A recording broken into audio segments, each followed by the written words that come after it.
Pemirsa Gubernur Bali Wayan Koster baru saja mengeluarkan surat edaran atau SE nomor 7 tahun 2025 tentang tatanan baru bagi wisatawan asing selama berada di Bali. Dikeluarkannya SE ini harus diimbangi dengan aparat yang akan melakukan langkah-langkah penegakan hukum.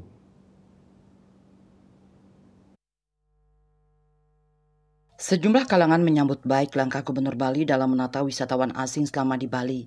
Selain itu, dikeluarkan SE nomor 7 tahun 2025 merupakan kelanjutan dari SE sebelumnya, yakni nomor 4 tahun 2023. Secara faktual, SE ini mengacu pada perilaku-perilaku buruk wisatawan selama berada di Bali. Untuk itu, SE ini ditujukan kepada wisatawan asing untuk dapat memuliakan kebudayaan dan adat istiadat yang ada di Bali. Setelah dicermati, dalam SE ini terdapat kurang lebih 21 poin aturan untuk wisatawan asing. Menurut pelaku pariwisata yang juga Ketua Fraksi Partai Gerindra DPRD Badung Iwayan Puspanegara, ada beberapa catatan yang perlu diperhatikan dalam mengimplementasikan surat edaran ini. Pihaknya berharap agar SE ini dapat kuat dari sisi penegakan hukum, karena setelah dicermati bahwa dalam penegakan hukum, SE ini ditegakkan oleh Polisi Pamong Praja Pol PP.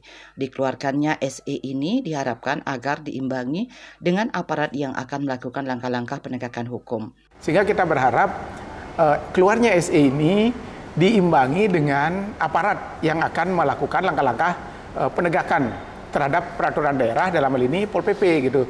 Seperti misalnya di Kabupaten Badung ada Pol PP Pariwisata. Kita berharap juga di provinsi ada Pol PP Pariwisata. Demikian juga penegakan secara lintas sektoral.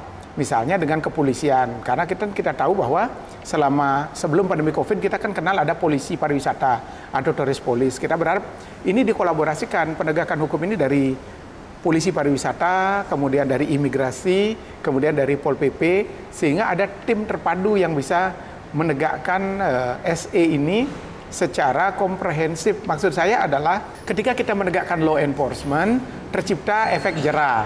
Karena wisatawan itu biasanya dia takut kalau dibilang di jail atau dimasukkan penjara gitu.